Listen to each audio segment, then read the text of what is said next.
Բարևձեզ Ֆակտոր TV հյուրը Հայաստանի Հանրապետության կենտրոնական ընտրական հանձնաժողովի նախագահ Վահագն Հովակիմյանն է, ողջույն պարոն Հովակիմյան։ Սկսենք հարցազրույցը ռուս դեսպանի հետ ձեր հանդիպումից, բազմաթիվ հարցեր հնչեցին, օրինակ արդյոք պարոն Կոպիրկինը ձեր հետ հանդիպմանը քննարկել է Պուտինի ասած ռուսամետ ուժերի մասնակցության հարցը, նրանց գրանցել չգրանցելու հարցը, միգուցե ժպիտով հորդորներ է հղել, ինչի մասներ այն։ Իրականում ինչ եմ ժպտում, որովհետև այս ընթացքում երևի այդպեսի շաբաթ չկա, որ մեկ կամ երկու դեսպանի կամ միջազգային կառույցի ներկայացուցիչների հետ չհանդիպեմ։ Բայց այնպես ստացեց, որ ՌԴ դեսպանի հանդիպումը հաջորդեց հայտնի քաղաքական իրադարձություններին, երբ որ քաղաքական դաշտի մեր հանրության ուշադրությունը քաղաքական մի իրադարձության վրա էր սևեռված, ու բնականաբար դառավ շարժման առարկա, շարժումը մի քիչ սխալ էլ ասա, շարժում, բայց հանրային ուշադրությունը իրականում հանդիպումը պլանավորված էր մոտ 2 շաբաթ առաջ, այսինքն բայց ես չասեցի, որ պարոն Պուտինն է հանրահայտ, ես ուրիշ բան եմ ասում, դա ձեզ հորդորել է գրանցել բոլոր ուժերին։ Ես իմի ասում եմ, որ ընդհանրապես երևույթը, ես երևույթն եմ բացատրում, իսկ ինչ վերաբերում է գալ ԿԸՀ եւ ինչ որ քաղաքական հորդորներ ան։ Ես հավաստիացնում ոչ միայն ՌԴ դեսպանը, այլ մնացած բոլոր դեսպանները կամ այլ միջազգային գործընկերներ, որ գալիս են կենտրոնական ընտրական հանձնաժողով, որևէ մեկը իրեն թույլ չի տալիս կենտրոնական ընտրական հանձնաժողովում ինչ որ քաղաքական հարց կամ ընտրություններից դուրս նկատում եմ մեր մանդատից, այսինքն մանդատից դուրս հարց բարձրացնելու։ Ձեզ հորդորներ չեն հղում։ Իհարկե ոչ։ Իրենց ցանկալի ուժերին գրանցել։ Դա ասում ոչ, հասկանում եք, որովհետև դա ընդհանրապես առավելից դիվանագետների պարագայում դա շատ, այսպես ենք, դա հաճ բան կարող ստացվի, որովհետև եթե ասենք որևէ դիվանագետ գա կենտրոնական ընտրական հանձնաժողով, այսինքն ապա քաղաքական մարմին, որը որ գտնում է քաղաքական զսպվածության ներքո եւ սկսի այսպես են քաղաքական կապ չունի ինչ փաթեթավորում, ինչ որ քաղաքական հորդոր, քաղաքական կոչ,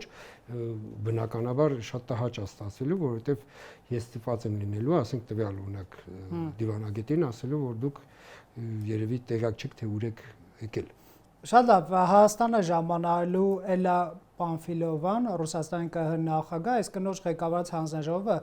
չի գրանցում, հնարավոր է, հա, չի գրանցում ընդդիմադիր ուժերի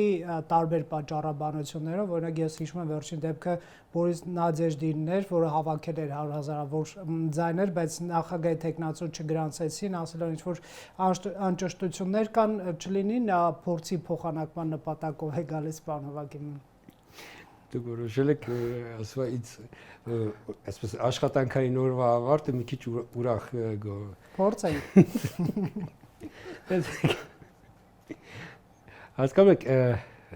տարբեր երկրների մասին դուք ազատ եք, ասենք այս մեկը նա չգրանցեց։ Փաստ եմ վկայակոչում։ Տեսեք,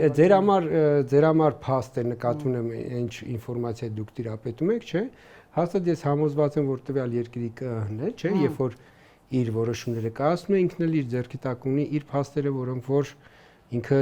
այսպես ենք, որի հիման վրա այդ իրական որոշումը կայացնում է։ Սա ասում եմ ինչի համար, որ երբեք օրինակ ԿՀ-ներ, օրինակ մենք էլ ենք գնում ընտրություններ դիտարկելու, չէ՞։ Մենք օրինակ մեր գործընկերներին, այլ երկրի ԿՀ-ներին երբեք իրենց ընտրությունները, այսպես ոչ բաց, այսպես ենք չենք արձանագրային գնահատում։ Եթե ունենում ենք օրինակ որևէ գնահատական, չէ՞, ասենք որ դիտարկում ենք այլ։ Դա կարող գործընկերային, ուղղակի ասենք օրինակ ձեր մոտ այս երևույթը նկատեցինք, այս ասենք խնդրահարույցը կամ օրինակ այս ձեր մոտ այս գործընթացը այսպես վրանում եք, այդ լավն է մենք փորձենք նաև մեր մոտ ներգրավել։ Այո, ու այստեղ ինչ կա գասա ՌԴ նախագահի հնարավոր այցելություն։ Այս ամբողջ պատմությունը ինչից այսպես հրապարականցեց, որովհետև ես ստիպված էի պատմել, որ դեսպանի հանդիպման ժամանակ նաև այդ հարցն են քննարկել, այսինքն իրենց նախագահի հնարավոր այցելությունը, որովհետև այնտեղ նաև այդ հրավերների հարցն ենք բնականաբար դեսպանի հետ քննարկում, որովհետև դեսպանը դիտորդ ընտրություններ։ Չէ, ընտրական մարմիններին, տեսեք, ընտրական մարմինները գալիս են որպես այցելուներ, ու իրեն գալիս են մեր հրավերով։ Ինչ եք որոշել հենց ռուս ոչ միայն ասեմ մոտ 30 երկրի ընտրական մարմին եւ 6-ից եթե չեմ սխալվում 6 միջազգային կազմակերպիչ, որոնք միայն մեր հրավերով են Պարոն Հովհաննիսյան, որպես ժողովրդավարության ջատագով, այսպես մեդիայի ներկայացուցիչ կամած կարող եմ զուտ խնդրել, որ Ռուսաստանի փորձը չփոխառեք, անցնենք առաջ, եկեք ինձ թվում է այդքան շատ բան չի։ Հանրապետություն կուսակցության նախագահ Արամ Սարգսյանը այստեղ Factor TV-ում հետևյալ հարցներ բարձրացնում, պահանջում եմ Սամվել Կարապետյանի ուժին չգրանցել, քանի որ այ ռուսական է, բայց նաև ուրիշ բան է ասում, քանի որ նրա կապիտալի 30%-ից ավելին արտաքին ծագում ունի։ Դուք դիտարկել եք արդյոք այս հարցը, սա հիմք է գրանցելու համար ընտրություններին մասնակցել, թե չմասնակցել։ Ես մեր քաղաքական գործիչներին ուղղակի սխալ կլինի ասել հորդորում եմ, որպեսզի հայտարարությունները հիմնված լինեն մեր օրենսդրության վրա։ Իրականում գիտեք ոնց քաղաքական գործիչները իրենք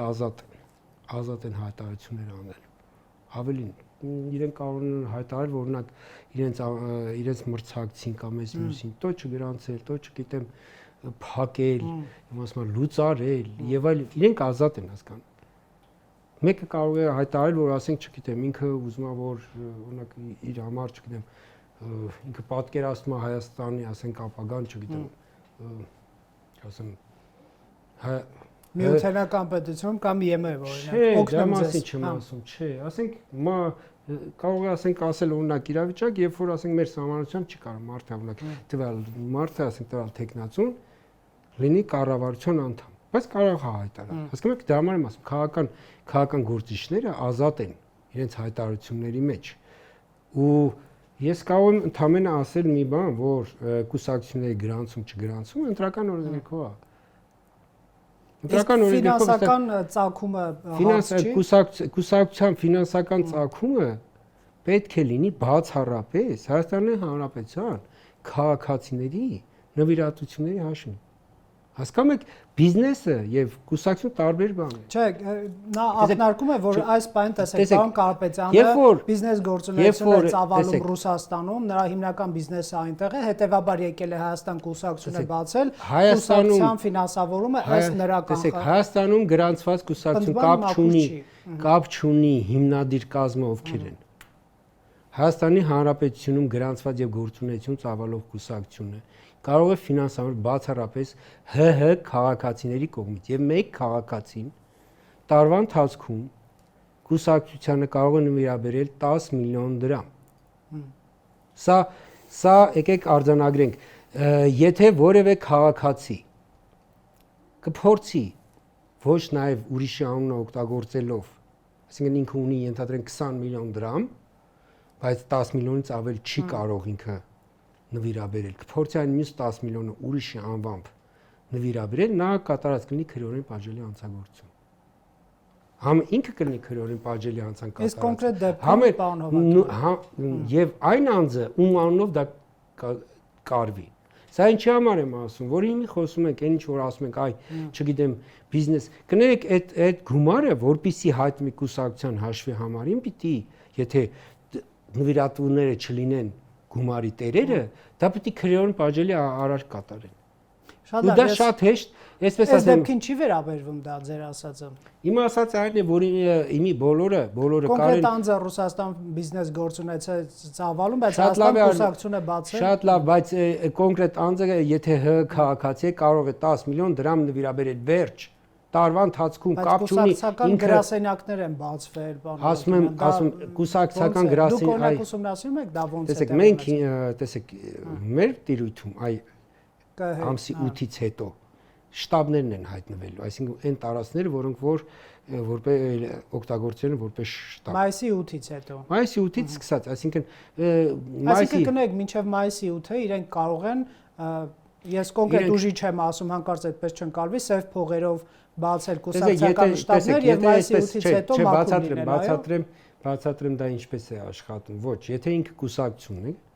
ու ինքը բացում է կուսակցական գրասենյակ, միևնույնն է ինքը չի կարող, այսպես ենք, չհայտարարել, ցույց չտալ, այդպես հասկացաք ինչ եմ ասում։ Այսինքն ինքը կուսակցությունը չի կարող ունենալ որևէ գրասենյակ, որը ինքը իր փաստաթղթերի մեջ հաշվառի, որովհետև հակառակ դեպքում արդեն ինքը հայտնվում է ԿԿ-ի մի կայք տիրույթի։ Հաշվառում է, բայց դուք գնում խորանում եք, թե կուսակցությունը ինչ փողով է բացվել, այդ գրասենյակը։ Տեսեք, մենք չենք, դա կոռուպցիա կանխարգելման հանձնաժողովն է արդեն զուտ կուսակցությունով զբաղվում։ Հասկացա։ Բայց կուսակցությունը, եթե տարածք է վարձակալում, ինքը այլևս իր փաստաթղթը պետք է թափանցիկ ցույց տա։ Եկեք առաջ անցնենք, հասկացանք, դուք ունեք տվյալներ, որ Ռուսաստանից փորձում են ինչ-որ մարդկանց բել Հայաստան ընտրություններին մասնակցելու համար։ Դե հարցը մեզ չի հասցեագրված, հարցը իրավապահներին է։ Որտեղ մեր պարագայում մենք ցանկացած, եթե որևէ տվյալ ենք ունենում, որը որ ձեր ասածը այսպես եմ քրեորեն պատժելի արարքի մասին, եթե մենք ունենում ենք որևէ տվյալ, որը որ կարող է առերևույթ հանցագործության մասին վկայել, մենք ուղղակի դուք նման տվյալներ ստացել եք Ռուսաստանից տարբեր անձանց այսպես ես եթե հաշվենք ընդամենը մամուլի հրապարակները, բայց ինչպես հասկացա մեր իրավապահները արդեն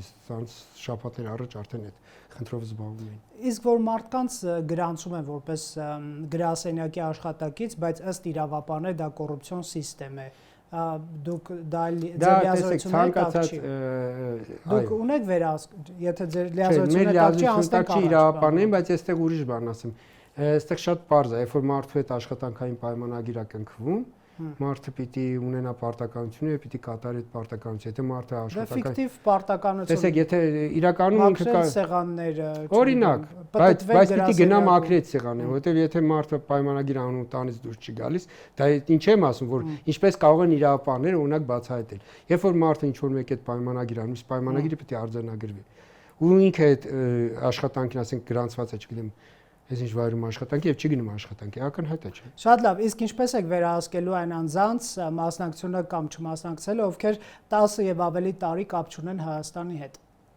Իրականության մեջ այդ արտահայտությունը, քանի որ կարելի ասել մասնակիցնից մեջ բերում։ Եւ նրանք չեն ներառվելու ցուցակներում, չէ՞, ո՞նց եք վերահսկելու։ Ո՞նց եք վերահսկել, տեսեք, մեր ընտրական ցուցակներում։ Ոնց է զտվելու, լավ։ Նայեք, որպեսզի մեր քաղաքացին, մենք ունենք բնակչության պետական ռեգիստր։ Ես ընդհանուր օրենսդրություն եմ ես բացել, որպեսզի անձը ներառվի ընտրողների ցուցակում, այսինքն մեր բոլոր քաղաքացիները մեր բնակչության պետական ռեգիստրում են։ Այդ թվում օտարերկրացիները, ովքեր որ Հայաստանում գրանցված ապրում են։ Բայց որպեսզի մեր քաղաքացին բնակչության պետական ռեգիստրից տեղափոխվի ընտրողների ցուցակ, ինքը պիտի ունենա ուժի մեջ անձը հաստատող փաստաթուղթ։ Իսկ եւ անձը հաստատող փաստաթղթի վավերականության ժամկետը, ասենք, եթե մինչեւ 6 ամիս է, այսինքն ուժը կորցրել է, բայց 6 ամիսը դեռ չի լրացել։ Ինքը էլի կշարունակի ընդգրկվել ընտրողների ցուցակում։ Հասկացանք, այսինքն, այստեղ երբ որ ասում ենք այդ 10 տարի եւ ավել կա։ Ինչու հենց 10 տարի։ Այդ որովհետեւ դա ես որ ասել էի, դա նկատում է, որ մեր բոլոր անձը հաստատող փաստաթղթերի վավերականության ժամկետը 10 տարի է։ Հասկացա։ Այսինքն մարդը նշանակում է ինչ, որ եթե չունի ուժի մեջ վավեր անձը, նշանակում է 10 տարին լրացել են անձը հաստատող փաստաթղթի վավերականություն լրացել, մի հատ էլ 6 ամիս է անցել, 10 տարի 6 ամիս անցել է եւ ինքը իր անձը հաստատող փաստաթուղթը չի թարմացրել։ Նշանակում է, որ 10 տարի 6 ամիս տվյալ անձը Հայաստանի Հանրապետություն ոչ եկել, ոչ գնացել, ոչ Հայաստանի Հանրապետության մասին հիշել է, որ կա մոտենա հիպոթեզություն, փորձի այնտեղ փաստաթղթի հարցը լուծի։ Ասում եք չեք մասնակցում։ Հասկացա, վարչապետ Նիկոլ Փաշինյանը եւ ՔՊԱ-ականները շաբաթ կիրակի օրերին մարզերում են, ներկայացնում են կառավարության ծրագրերը, խոստանում տարբեր լուծումներ, կամ վարչապետը կարող է աշխատանքային օրերին այցելել օրինակ դպրոցներ, կատարված աշխատանքը ներկայացնել։ Ներողություն, արդյոք կառավարող ուժը շուտ չի սկսել քարոզարշավը եւ խոստումներ տալ այս փուլում, արդյոք օրինական է, նույնը ես կարող եի ասել նաև ընդդիմության վերաբերյալ, որոնց տարբեր ներկայացուցիչներ մարզերում են, հանդիպում են, ելույթներ են ունենում, բայց պաշտոնյաների դեպքում ոնց որ սահմանափակումներն ավելի շատ են։ Տեսեք, եկեք, բայց կոնկրետ դեպքից խոսենք։ Կոնկրետ դեպքից, թափես կառավարող քաղաքական ուժը ասում եք շրջում է լավն է։ Շաբաթ կիրակի։ Տեսեք, մեր օրենսդրությունը ես իմի բացատրում եմ, մեր օրենսդրությունը սահմանափակումները քարոզարշավի այդ մեկ ամսվա համար են ախտ։ Մեր օրենսդրության ամբողջ տրամաբանությունը կանոն որ քաղաքական ուժերը 4 տարի 11 ամիս ազատ են քարոզչություն իրականացնելու։ Շատ վատ է, որ մեր քաղաքական ուժերը ընտրություններից ամիսներ առաջ են սկսում ակտիվ քարոզչություն ծավալել։ Շատ լավ կլիներ, եթե 4 տարի 11 ամիս իրենք բոլորը դա խախտում չի, պարոն Հովհաննիսյան։ Ընդհակառակը Օրինակ գնում է, ես կոնկրետ դեպք ասում, գնում են տեսախցիկների առաջ ներկայացում են, դուք առողջապահության ապահովագրությունից օգտվում եք, քաղաքացին ասում է, մենք ձեր թոշակը բարձրացրել ենք, սա օրինակ կարծում եմ, եթե օրինակ միշտ մեր թափես կառավարության ներկայացուցիչները, բարձրաստիճան պաշտոնյաները, եթե հնարավորություն ունենան, չգիտեմ, ես իրենց ծանրաբեռնությունը ու տարվա մեջ անընդհատ ինչ որ այսպես ասենք ինտենսիվ այդ նույն ձև ասենց ասած անընդհատ այցելել ձեր համար դա կդառնար սովորական երևույթ ու դուք էլ չէիք հարցնի չէ հարցնի այո բայց հիմա ընտրություններից առաջ այդ այցերը կատարվում են տեսեք ընտրություններից առաջ այսպես ասենք մի դեպքում օրինակ ասենք ընդդիմություն այսպես նմադիր քաղաքական ուժերը ակտիվ հիմի ներգրաված են քարոզություն անում են ճիշտ են անում իրենց իրավունքն է կառավարող քաղաքական ուժը կարող է երկու ձև անել ոչ աշխատանքային օրերին օրինակ այցելելով մարդկանց հետ հանդիպելով կամ երբ որ նույն այդ պատասխանատու պաշտոնյաները որոնք որ ժամանակին ասենք նույն կառավարության ծրագրով օրինակ խոստացել են ինչ որ չէ ծրագրով 5 տարի առաջ ծրագիր են ներկայացրել խոստացել ինչ որ բաներ հիմի գնան ասենք արդեն աշխատանքային գործունեությամբ գնան ծանոթանան իրենց օրինակ տված խոստում այո դա բայց անուղակի քարոզչություն է ստացվում չէ իրական տեսեք իրականության մեջ տարջ չունի ցանկա ես ուզում եմ ճշտել դա օրինական է թե անօրինական օրինական է դա հա ասած ես ուրիշ բան պիտի ասեմ որ այս քաղաքական գործչի համար չկա որևէ հրապարակային գործողություն որը քարոզչական տարջ չունի եկեք դա արձանագրենք որովհետև քաղաքական գործիչը եթե նույնիսկ իր այսպես ենք անձնական տիրույթում բայց դա հրապարակում է էլի քարոզչական է չկա այդպես որտեղ քաղաքական գործիչը ինքը իր բոլոր գործողությունների նպատակը հանրության վստահությունը, հանրության այսպես դրական գնահատականը շահել ցանկացած գործ, որը ինքը անում է տեսախցիկի առաջ հրապարակել։ Մի ճշտող հարցը, այն մարդիկ, ովքեր պաշտոնյաներ են, նաև падգամավորներ իդեպ ընդդիմադիր, իշխանական, կառավարություն, նախարարներ եւ նրանք պետք է բոլորը արձակուրդ վերցնեն, որ համարվի օրինական նրանց քարոզչությունը մասնակցել։ Ուզում եմ շեշտել Ընտրական օրենսգրքի եթե չեմ սխալվում 91-րդ հոդվածն է, եթե չեմ սխալվում, կարող է ուղղակի հոդվածը։ Այնտեղ ինքը սահմանում է թե ովքեր կարող են այսպես արձակուրդ չգնալ ու այնտեղ հանրապետության նախագահ, կառավարության անդամներ, падգամավորներ, ազգային ժողովի ընտրություններին վերաբերում։ Այսինքն այս հանրային ծառայողներից բացառությամբ այս 3 կատեգորիաների մնացածը արդեն իրավունքի ուժով են արձակուրդ գնում։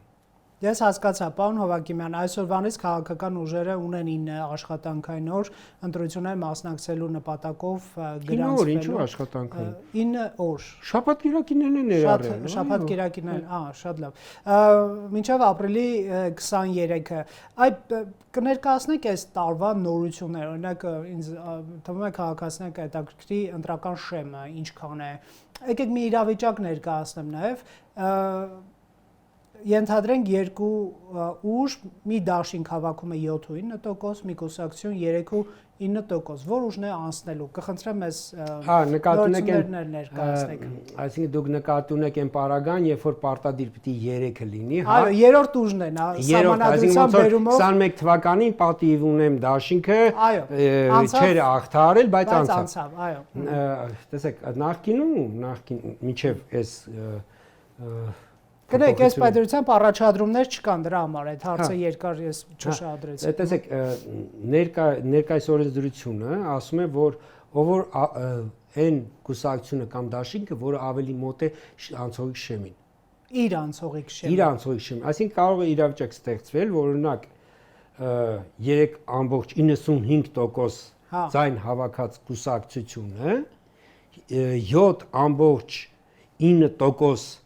ձայն հավաքած կուսակցությունից առաջ ասն։ 0.05-ի 0.0 Այսինքն այդ վերջին նիշն է որոշելու ըստ էության։ Այսինքն ով ավելի մոտ է անցողիկ շեմին։ Այսինքն նախկինում առավել ձայն հավաքած երրորդ ուժներ։ Ներկայումս ով ավելի մոտ է անցողիկ շեմին։ Կան ուրիշ նորություններ այս տարվա ընտրություններում, որ տեսեք, նորությունը գրավը իջել է, նախկինում 10 միլիոն էր կուսակցությունների պարագայում, ներկայիս 7.5 միլիոն է ու իսկ դաշինքների պարագայում 15 միլիոն, այսինքն կրկնակի դաշինքների պարագայում բարձրացել է դա 21 թվականի փոփոխություններով այդպես։ Մյուս նորությունը, որ 21 թվականի արժանտրություններում շեմը կուսակցություններին 5% էր, դաշինքներին 7%։ Այս ընտրություններում այլևս 4% կուսակցություններ, դաշինքների պարագայում 2 շեմ կա, մինչև 3 կուսակցությունից բաղկացած դաշինքները 8%, 4 եւ ավել կուսակցությունից բաղկացած դաշինքները 10%։ Սա է նորությունը։ Կապ չունի 2 ուժ է, թե 3 ուժ է, 2 ուժ չկա, պարտադիր պիտի 3 լինի, այսինքն եթե 2 ուժից բաղկացած դաշինք չի լինի։ Այդ նկատ ունեք։ Նկատի ունեմ 2 ուժից բաղկացած 2 ուժ, թե 3 ուժից ինքը միևնույն 8%։ Այո, իսկ արդեն 4 եւ պլյուս 10։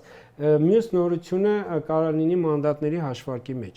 Օրինակ ես կարող եմ օրինակը բերել 21 թվականի, այսինքն շնա փոխվել։ 21 թվականին մենք ունեցանք իրավիճակ, երբ որ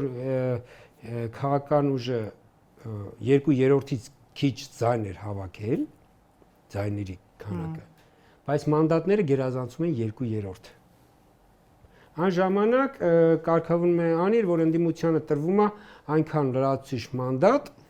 որպեսզի լրանա 1/3-ը, ընդդիմություն ունենա առնվազն 1/3։ Արդյունքում, երբ որ խորհրդարանը կազմավորվեց այդ ժամանակ այդ կարգավորումով, ընդդիմությունը իր 1/3-ը ունեցավ, բայց 2/3 ունեցող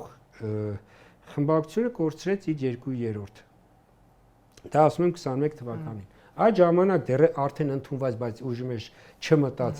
ներկայիս կարգավորումը որ կա, ինքը նախատեսում է, որ եթե քաղաքական ուժը ձայները 2/3-ից պակաս են, բայց մանդատները գերազանցում են 2/3-ը, այդ գերազանցող մանդատը կլինի 1, 2, քանիսն է։ Այդ մանդատը արդեն տրվում է շեմը չհաղթարած, առավել ձայն հավաքած 2% եւ ավել ձայն հավաքած, առավել ձայն հավաքած կուսակցությանը։ Կլինի, եթե այսպես ասեմ, եթե 2 մանդատ է 2 կուսակցություն, այսինքն մեկական ներկայացուցիչ կարող է շեմը չհաղթարած 4-րդ ուժ մտնել խորհրդարան։ Այո։ 2 падգամավոր ունենալ, հա, ճիշտ է։ Այսինքն դե դուք ասում եք 4-րդ, որովհետև մտածելով երևի որ 3-ը պետք է այսպես թե այնպես 2/3-ի, չէ, այստեղ խնդիրն է, որ եթե մի քաղաքական ուժ մի անգամ 2/3-ից ավել մանդատ ունի, ենթադրվում է, որ այնտեղ մյուսները շատ տարբերությունը շատ մեծ է, էլի, որ թե չէ կարող լինի, նույն իրավիճակը կարող լինի, օրինակ ասենք, որ փոքր մասնաբաժներ, բայց ասենք եւս 3 կամ 4 ներկայացուցիչներ են, բայց խնդիրը այն մասն է, որ եթե 2/3-ից ավել մանդատ ունենալու որևէ քաղաքական ուժ, բայց ձայները 2/3-ից պակաս են լինում, ավել մանդատը 2/3-ը անցնող մանդատը փոխանցվելու է չեմը չհաղթարած քաղաքական ուժի։ Սա եւս նորություն է, որը որ, չգիտեմ, ուղղակի ասենք նման արդյոք նման իրավիճակ ունեն ժամանակը։ Այսինքն եթե 3 ուժ հաղթահարել են շեմը եւ 2/3-ից ավել մանդատ կա, տրվում է 4-րդ ուժին, որը չի հաղթահարել։ Այդ մանդատը, այսինքն 1, ու ինքը կարգավորում է այսպես է, որ եթե մանդատը 1-ից ավել է, տրվում է այնքան քաղաքական ուժերի, որքան այսպես ենք, յուրաքանչյուրին 1 մանդատ սկզբում, ոչ թե ասենք 2 մանդատը տրվում է 1 քաղաքական ուժի, ես ասեմ։ Հասկացա։ Դե ես կարծում եմ, որ ինչ որ հարցադրումներ եթե լինեն, դուք որևէ քաղաքական ուժի չգրանցեք կամ ինչ որ վերաբերմունք ցուցաբերվի, կհիշեցնեմ, որ դուք ԿՊԱ-ական եք եղել։ Ես Տեսեք, ես ուղղակի կասեմ մի բան։ Եկեք մի հարց տամ, դուք այդ մի բանը ասեք հետեւյալ կոնտեքստում։ 22 թվականից կա նախագահում, կարող եք մի օրինակ բերել, որը որ իմ, այսպես ասենք, ազնվությունը ու օբյեկտիվությունը կարող է հայլայն հարց տամ։ Կարող եք մեկ օրինակ բերել, որ կառավարող ուժի դեմ որևէ որոշում եք կայացրել։ Ինչ նկատի ունեք։ Կենտրոնական ընտրական հանձնաժողովը ինչ որ քաղաքական ուժի դեմ ինչու պիտի որոշում կայացնի, կարող եք ասել։ Ես չեմ ասում դուք այդպես մոգոն եք ինչ-որ որոշում, նկատի ունեմ, եթե անաչառ եք, ի վնաս կառավարող ուժի ինչ-որ որոշում ցույց կտաք։ Կարող եմ։ Որը։ Սեսիոնի ընտրությունների ժամանակ։ Ինչ եք արել։ Սեսիոնի ընտրությունների ժամանակ 23 թվականին այնտեղ պաստառները զուտ պայմանագրային պարտավորություններով պայմանավորված սխալ էին, այսինքն պայմանագրի հետ կապը թղթաբանությունն է սխալ էր տեղ ունեցել, այսինքն այդ կազմակերպությունը, որը տիրապետում էր եւ այլ թղթաբանությունը սխալ էին արել։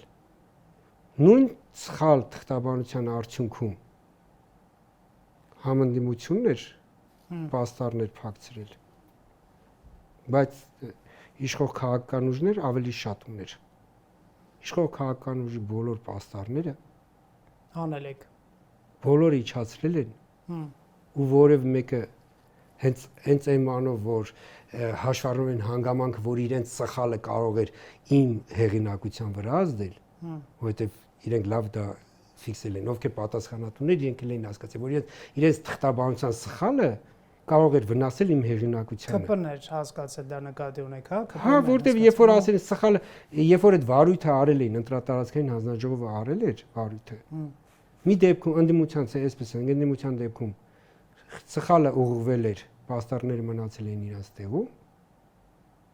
ԿՊ-ի պաստառները, ԿՊ-ի հենց պատասխանատուները, ովքեր այնտեղ պատասխան, իրենք էին իջեցրել, տարել ու էլ չեն փակցրել։ Եվ դա վկայում է այն մասին, որ անդրախախտումներ ԿՀ-ում չեն լինի։ Ես բացառում եմ։ Հարգեց, երբ որ դուք ասում եք, դուք ինձ ուզում եք ասեք, դուք պոտենցիալ հանցագործ եք։ Ես այդ եմ ուզում հասկանալ, ինչ եք անընդհատ թաքնված ձևով, դուք մյուսները ինձ վիավորում։ Չէ, հասկանում եք, ես չէ, վիավորական։ Իրականության մեջ ես հասկանում եք, որովհետև ես որսում եմ այն հավանական մեղադրանքները, որոնք ես դրա համար եմ ասում, ես այդ եմ ես ինչու եմ բերում այս հարթություն, որովհետեւ ավելի པարզ լինի, երբ որ ասում ենք, որ անձը նախկին կուսակցականը պիտի ինչ-որ բան անի ի օգուտ իր կուսակցության, դա ուղղակի հանցագործություն է, այսինքն իրականության մեջ չես կարող նման բան անել ու չդառնալ հանցագործ։ Ես էլ ասում եմ, կյանքում ես հանցագործ չեմ եղել, ավելին ես հավակնել ու ընտրվել եմ այս պաշտոնին, հենց նրա համար, որպեսզի Հայաստանի Հանրապետություն այլևս իշխանությունը, քանի գոնե ես կնախագահ եմ, իշխանությունը ձևավորվել է ազատ արդար թափանցիկ ընտրություններով, ով կարողացավ այս պայմաններում ստանալ ժողովրդի քվեն, մեր քաղաքացիների քվեն, ինքն էլ կդառնա իշխանություն, կլինի ԱԺ ընտրություններ, կլինի թիմ ընտրություններ, 23 թվականի սկզբից ասենք, լավ ես հոկտեմբերից եմ, քան ընտրություն ա եղել։ Կարող մեկ դեպք բերեք, այդ թվում, չգիտեմ, եղել է ընտրություն, որ իմ նախկին կուսակից ընկերներն են հաղթել, եղել ընտրություն, որ ընդդիմությունը հաղթել, շատ լավ։ Կարևորը որ ընտրությունները այնպեսին ա եղել, որ որևէ մեկը չի բողոքարկել, հասկանում։ 16 ձայնով քաղաքական ուժին 16 ձայն է պակասել, որ հաղթարի շեմը։ Երևանում հանրապետություն խմբակցություն, չէ։ Չէ, Երևանում 253 էր, Էջմիածնում։ Երևանում 253 ձայն էր, ոչ թե շեմը հաղթարել, այլ մանդատ կարող էր այնտեղ մանդատը տեղից 253 ձայնով մանդատ էր փոխվում եւ փոխվում էր քաղաքական դասավորվածությունը, այսպես ասենք։ Շատ լավ, վերջում եթե ասելիք ունեք, քանի որ այսօրվանից սկսվում են գրանցումները։ Չէ, այսօրվանից սկսվել են առաջադրումները, այո, ցավ եմ, բայց դեռ որևէ առաջադրում չունենք եւ մեզանում ձևավորված ավանդույթը հուշում է, որ առաջադրումները վերջին եւ լավագույն դեպքում նախավերջին եւ վերջինը, բայց սովորաբար մեր քաղաքական ուժերը առաջադրվում են առաջադրման վերջին օրը եւ այդ օրը ապրիլի 23-ն է եւ ենթադրում եմ, որ մինչ այդ շատ քիչ առաջադրում կունենանք։ Շատ սուրճ կխմեք, որ գիշերը արթուն մնաք, պարոն Հովհաննիսյան, այդ օրը բոլոր վերջին պահին կգան, բայց հուշում քաղաքական ուժերը Երևանում խցանումները շատացել են, վերջին պահին չթողնեն։ Շնորհակալություն Ֆակտոր TV գալու համար։ Ես շնորհակալ եմ հրավիրի համար։ Հյուրընկալել ենք Վահագն Հովհաննիսյանին։